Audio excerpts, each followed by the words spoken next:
Okay. Um, not gonna try. I'm trying not to take up too much time with this one. My name is Modest Mikey. I also go by Mikey D. Luffy. At least on YouTube. Today I am doing a live stream of the reviews of back Backrooms. Also, I'm going to go ahead and do my own review. I may kind of butcher the names of the two actors in this film. I apologize in advance. Go ahead and share my screen so that I could show you the cast.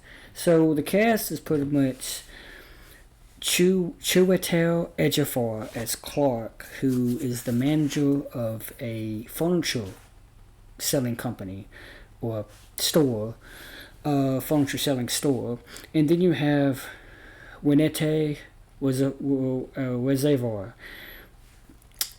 I'm not sure if I pronounced her last name right because, like I said, she's a Norwegian, and as you can see, according to this, I've been trying to find out how to pronounce their names.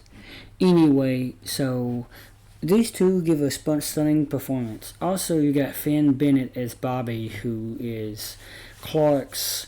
That's the character played by Chiwetel Ejiofor. His cameraman that he hired to do his commercial for his business, his furniture selling business. And you got his assistant manager, Kate, played by Lokita Maxwell. I thought I did notice Evan Juga in it as Norwin 1A, but I don't quite remember what character he was. He plays Leon Kennedy in Resident Evil. Welcome to Raccoon City. You also got these actors. I'm not gonna bother mentioning their names because I might butcher them. But yeah, I forget who Phil was. Mark Duplass. Anyway, so let's officially get into the review. I thought the movie was really creepy. Just like Obsession, it freaks you out. It gets to your nerves. I'm not familiar with Backrooms. Through a tiny bit of research, I just found out there's various Backrooms. There's and I'm gonna screen share again. There's the Backrooms movie that came out just last year. It's an hour and 3 minutes. Have not seen it. It's directed by Kenny Bean. Then you got The Backrooms, which is apparently a TV series directed by the same director of this film, Kane Parsons, who is, he's only 20 years oldish. He's very young, born in 2005, so he's roughly, I think at this point, he's about 21, or at least he will be soon, according to his birthday here, June 18, 2005. Kane Pixels, YouTuber. He's a YouTuber known for a short series called The Backrooms. He has made films based on The Backrooms and animations based on Attack on Titan. Okay, so The Backrooms is basically a concept about an alternate universe for those who like that sort of thing and also love multiverses and whatnot. You also got The Backrooms movie, which I believe that's also that. So basically he's made a movie based on his TV series that was on YouTube. And just like the previous scary movie, Obsession, but also made by a YouTuber, I forgot the guy's name, I apologize, but you may know his name. It seems like these YouTubers are becoming some of the best storytellers. They're making quite the spectacle. The people on the internet, the web as it's really popularly called, they are getting attention, and it's getting a lot of they're getting a lot of kudos from people. Starting with our own Chris Stuckman, who started this whole movie review on YouTube. He's got his own film called Shelby Oaks. It appears that if a movie is directed by a YouTuber, they know how to really give us the goods when it comes to scary movies. What I mean by the goods is they know how to freak you out, and not just with jump scares, because we've seen how Hollywood does it with cheap jump scares that we all kind of anticipate and we all kind of more or less know. They know how to put you in suspense. They put you in suspense, almost like it's a survival horror series.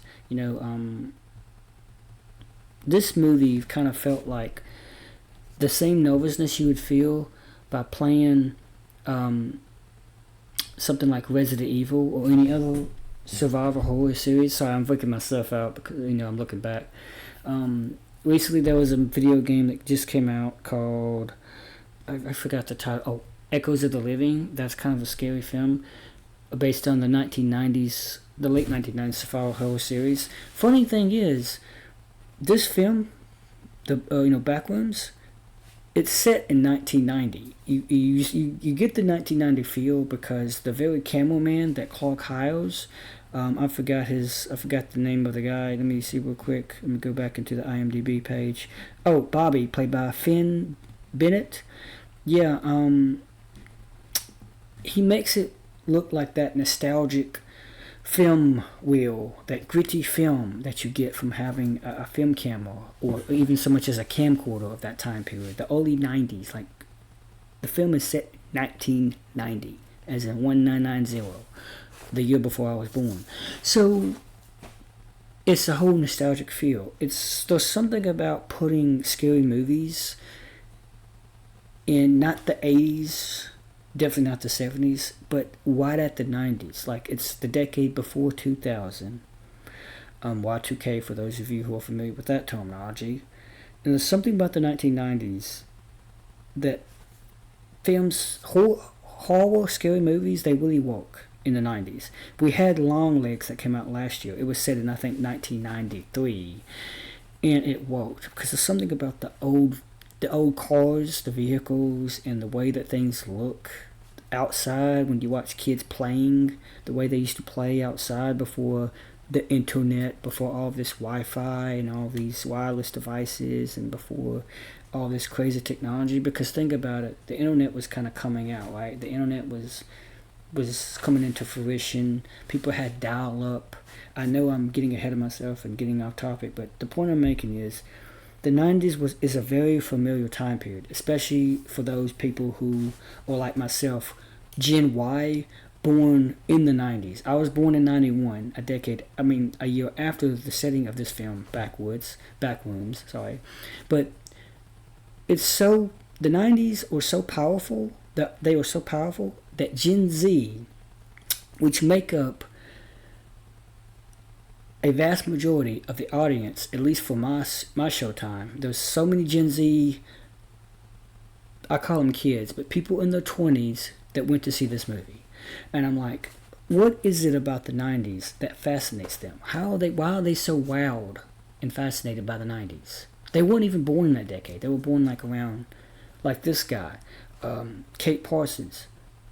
He was born in 2005.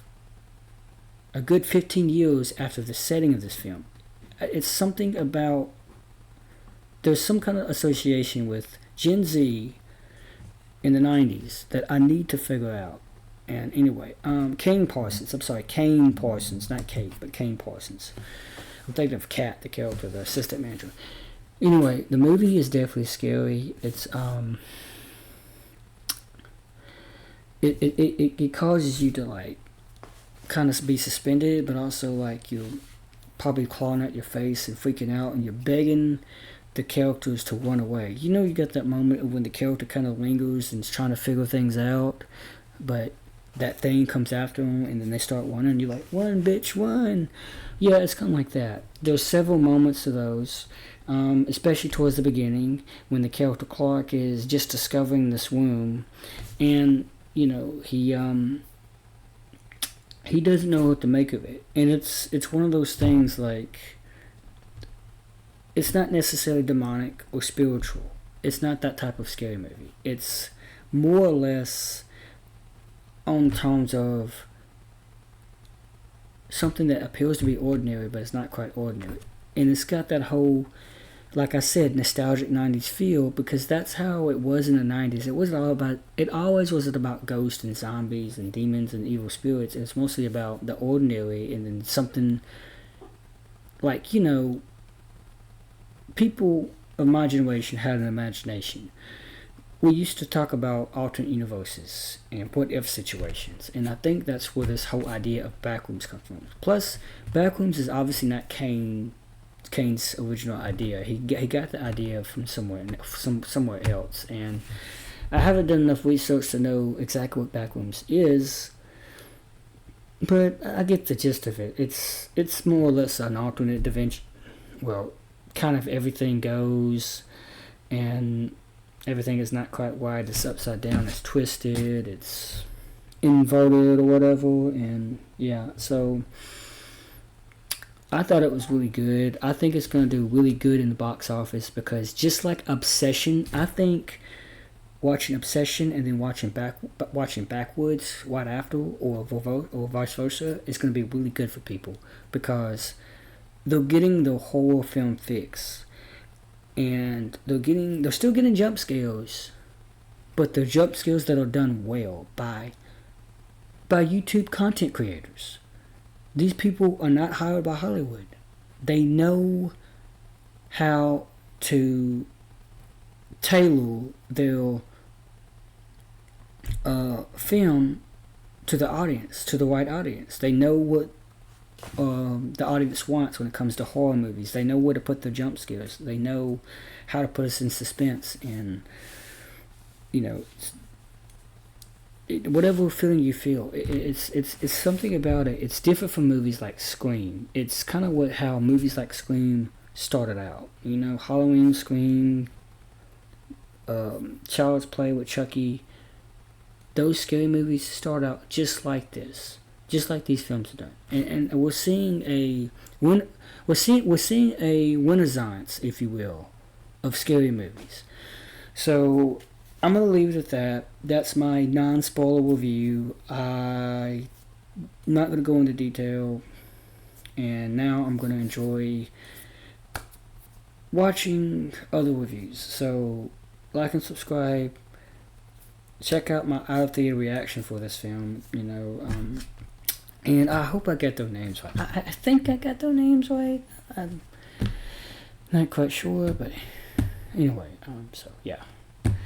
Thank you so much. This is Modest Mikey, aka Mikey D. Luffy. Peace. Am I doing alright?